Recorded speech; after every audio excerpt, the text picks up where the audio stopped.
क्या ब्रिटिशर्स का इंडिया में आना एक इत्तेफाक था या एक मनसूबाबंदी थी, और किस तरह से उन्होंने कॉलोनाइजेशन की?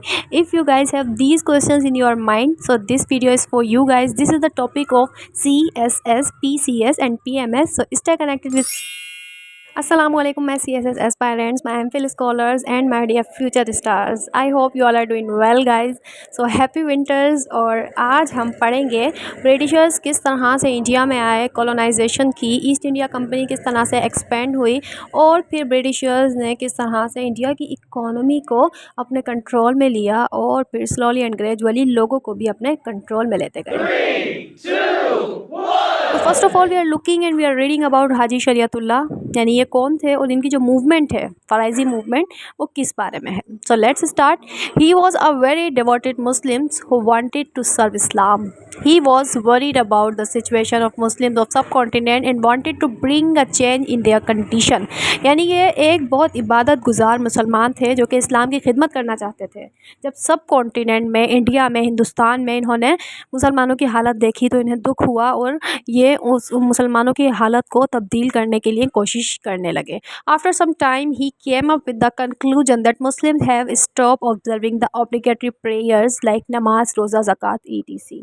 यानी इन्होंने मुशाहिदे किए मुसलमानों के बारे में, तो उनको ये मालूम हुआ कि मुसलमानों का जो डाउनफॉल है, जो एक ज़वाल है, वो किस वजह से है कि उन्होंने इस्लाम की पैरवी करना छोड़ दी है और उन्होंने नमाज, रोज़ा, ज़कात जो ऑब्लिगेटरी है, जो फ़र्ज़ है, उन्हीं को छोड़ा हुआ है, उन्हीं को छोड़कर बैठे हुए हैं. He started Faraizi movement with the believe that by offering all the obligatory prayers Muslim would become better and closer to Islamic values. अब इनकी जो इस्लामिक जो मूवमेंट है, फराइजी मूवमेंट, उसके ज़रिए इन्होंने मुसलमानों को ऑब्लिगेटरी कर दिया कि आप लोग नमाज़ पढ़ें और इस्लाम की वैल्यूज़ को पहचानें, इस्लाम की पैरवी करें, ताकि आप लोगों का जो डाउनफॉल है वो ख़त्म हो सके. So let's move on to our next topic, that is the advent of British, यानी बरतानिया वालों की आमद. In 1600 CE East India Company was established in England. अब 1600 में क्या होता है कि ईस्ट इंडिया कंपनी जो है ना वो इंग्लैंड में बनाई जाती है. Queen Elizabeth granted the charter to East India Company to trade in areas of Africa, East Africa. अब जो क्वीन एलिज़ाबेथ है वो हुक्म देती है कि आप जाएं और तिजारत करें, जो मशरिकी अफ्रीका है ना उसके साथ जाकर आप तिजारत करें डिफरेंट एरियाज़ में. दिस इंक्लूडेड सब कॉन्टिनेंट इंडोनेशिया एंड मलेशिया. अब इसमें सब कॉन्टिनेंट आता था, मलेशिया आता था, इंडोनेशिया और दूसरे एरियाज़ भी आते थे. In the start east India company tried their luck in island of Indonesia but they were unable to extract desirable profit from there. अब क्या होता है कि सबसे पहले ना ब्रिटिशर्स जाते हैं इंडोनेशिया, जो सोचते हैं कि वहाँ जाकर आइलैंड टाइप है, वहाँ पर हम तिजारत करेंगे तो हमें बड़ा फ़ायदा होगा, लेकिन ऐसा नहीं होता क्योंकि वहाँ पर जो हुकूमत होती है वो डचीज़ की होती है और डचीज़ और पोर्तुगीज़ जो थे ना वो इनके अगेंस्ट में होते हैं. और फिर एक जो है ना वो हादसा हो जाता है in 1623. An incident permanently convince British to turn towards India. 21 men were killed by Dutches in Amboina, out of which 10 were the servant of British East India Company. The incident is known as Amboina massacre. अब एक जो है ना यानी सानिहा होता है उसमें 21 लोगों को मार दिया जाता है. कहाँ पर? इंडोनेशिया में. और जो 10 होते हैं ना 21 में से आउट ऑफ 21, 10 जो है ना वो क्या होते हैं, वो ब्रिटिशर्स के जो ईस्ट इंडिया कंपनी है उनके सर्वेंट होते हैं. अब ये जो मैस्कर है वो एम्बोइना मैस्कर के नाम से जाना जाता है. तो ये सानिहा ऐसा होता है कि ब्रिटिशर्स सोचते हैं यार नहीं यहाँ पर हम अपने कदम नहीं जमा सकते, तो वहाँ से भाग आते हैं. अब उनकी जो सेकंड नज़र होती है वो जो सब कॉन्टिनेंट है, इंडिया है, उस पर होती है, बिकॉज वहाँ पर एडवर्सरी देख रहे होते हैं कि मुसलमान और हिंदुओं के बीच में जो तजाद चल रहे हैं, ये दो अलग कौमें हैं. तो यानी ये डिवाइड एंड रूल की पॉलिसी को अपने माइंड में लेकर ये सब कॉन्टिनेंट की तरफ अपने कदम बढ़ाते हैं. So the first British ship landed in India in 1608 at Calicut. अब कैलीकट के मकाम पर ना एक इनकी जो शिप होती है वो लैंड करती है इंडिया में. This was the time period of the fourth Mughal emperor Jahangir. He didn't allow British to trade in India. अब वो जहांगीर का जो वक्त होता है, जो हमारे मुगलों के बादशाह थे, वो चौथे बादशाह थे, तो वो इनको इजाज़त नहीं देते कि भाई तुम आओ इंडिया में और ट्रेड करो. However British didn't lose hope and continue to convince Mughals for the permission. अब ये इतने चालाक होते हैं, इन्हें पता है कि इंसानों के दिमाग से कैसे खेला जाता है, तो ये अपनी उम्मीदें नहीं खोते. जिस तरह हम लोग हैं ना, आम लोग हैं, जल्दी से होपलेस होकर बैठ जाते हैं, ये होपलेस नहीं होते बल्कि कंटिन्यूसली कोशिश करते रहते हैं परमिशन मिलने की। Finally in 1612 a limited permission was granted to British by Khurram Shahjahan the governor of Gujarat. अब 1612 में क्या होता है कि इन्हें एक लिमिटेड परमिशन मिलती है कि भाई एक महदूद एरिया तक आप जो है ना, महदूद हद तक आप करें अपनी, ठीक है, ट्रेडिंग वगैरह। गुजरात के जो गवर्नर होते हैं ना शाहजहां, वो इनको इजाज़त दे देते हैं। As a result British erected their first factory in Surat. James one dispatch sir Thomas Roy to the royal court of Jahangir in 1614। फिर ये अपनी पहली जो है ना वो क्या करते हैं कि फैक्ट्री लगाते हैं इंडिया में। The main reason of coming of British to India was the trade of species cotton jute rice ETC. अब ये आए तो ट्रेड करने ही थे, अपनी जो इनकी कॉटन थी, ज्यूट थी, राइस वगैरह की थी। Secondly they also wanted markets for selling their products, यानी ये अपनी मार्केट को भी एक्सपेंड करना चाहते थे, पॉपुलर करना चाहते थे, अपनी प्रोडक्ट्स को भी जो है ना ये पॉपुलर करना चाहते थे। The thing which were easily available in India had a highly demand in Europe, यानी इंडिया की चीज़ों की ना यूरोप में बड़ी डिमांड होती थी। The traders of Europe always wanted to trade with India and they had to come to India by land. अब ज़मीन के ज़रिए जो यूरोप के ट्रेडर्स होते थे ना वो इंडिया आते थे, जबकि इसमें बहुत टाइम लग जाता था। However the route from land took years to reach to India from Europe. It took more than 2 years for Marco Polo to come to India, यानी 2 साल से भी ज़्यादा टाइम लग जाता था ट्रेडिंग के लिए। जो लोग आते थे उनको इंडिया और यूरोप से आने में, यानी यूरोप से वो लोग आते थे और इंडिया तक आने में उनको 2 साल तक का एरिया लग जाता था। लेकिन इंडिया की चीज़ें बहुत मानी जाती थी, इसी वजह से वो यहाँ से परचेजिंग और आपस में एक्सपोर्ट इंपोर्ट और ट्रेडिंग का कारोबार रखते थे। Portuguese open the sea route to India. Portuguese जो थे ना, जो कि ऑलरेडी इनके अगेंस्ट में थे ब्रिटिशर्स के, या फिर इनको वहाँ पर ट्रेडिंग नहीं की करने दी थी इन्होंने अपने इंडोनेशिया में, तो उन्होंने इंडिया के साथ पोर्तुगीज़ जो थे वो एक समंदरी रास्ता बनाया। They were first people who started to trade with India from Europe. अब यूरोप से जो है ना ये पहला कंट्री था जो कि इंडिया में ट्रेड करने आते थे। कौन? Portuguese. The next European people to follow them were Dutches, और दूसरे लोग जो थे वो डचीज़ थे। England was the third European country to trade with India, और इंग्लैंड जो है ना वो तीसरा कंट्री था इंडिया के साथ ट्रेड करने में, तिजारत करने में। Portuguese and Dutchies restricted themselves to small areas within India.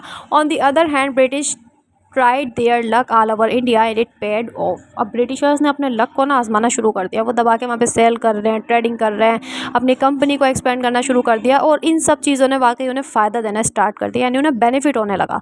With in 150 years of their stay in India British were in such a strong position that they started to challenge the local rulers and even the Mughal emperors। 150 साल के अंदर अंदर ना ये इतने powerful हो गए Britishers कि इन्होंने वहाँ के जो लोकल रूलर्स थे ना उनको भी चैलेंज करना शुरू कर दिया, और जो मुगल बादशाह थे उन सबको चैलेंज करना स्टार्ट कर दिया। They challenged and defeated Sirajuddaula the Nawab of Bengal in 1757 in the famous battle of Plassey. फिर एक जंग प्लासी होती है, उसमें इन्होंने सिराजुद्दौला को चैलेंज किया और डिफीट किया। अब ये वो डिफीट किस वजह से हुए थे, we will see the reasons and causes of their failure. Different attempts by Indians to prevent British from taking control over India. अब इंडिया वाले जो है ना वो मुख्तलिफ किस्म की अटेम्प्ट करने लगे कि यार ब्रिटिश हमारे ऊपर बिल्कुल कब्जा ना करके बैठ जाएं। Since British arrived in India they were trying to take control over India one way और अनदर, यानी ब्रिटिशर्स ना मुख्तलिफ तरीक़ों से इंडिया पर कब्ज़े करने की कोशिश कर रहे थे। In the early days of their stay they were taking control over the economic activity of India. अभी देखिए कितने चालाक हैं कि इन्होंने इंडिया की जो इकोनॉमिक थी, मईशत थी, सबसे पहले उसको अपने कब्ज़े में करा। Then after spending some decade they feel more comfortable and strong enough to challenge the authority of India. अब इन्हें अपना पावरफुल होना, अपना जो है ना स्ट्रेंथ नज़र आने लगी ब्रिटिशर्स को इंडिया में, और इन्होंने क्या करा कि जो अथॉरिटी थी ना उसको चैलेंज कर दिया। British challenged the authority of Aurangzeb on the issue of tax exemption. However, he was a powerful Mughal emperor, that is why he was able to crush British in easily in 1691।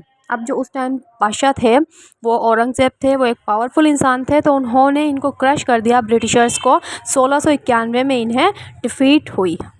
Then Britishers try to take control of Bengal. अब इन्होंने वहाँ से तो इनको शिकस्त हो गई, ठीक है, हार गई है, फिर इन्होंने बंगाल पर कब्ज़ा करने का सोचा। In 1757 the challenge nawab of Bengal Siraj-ud-Daulah.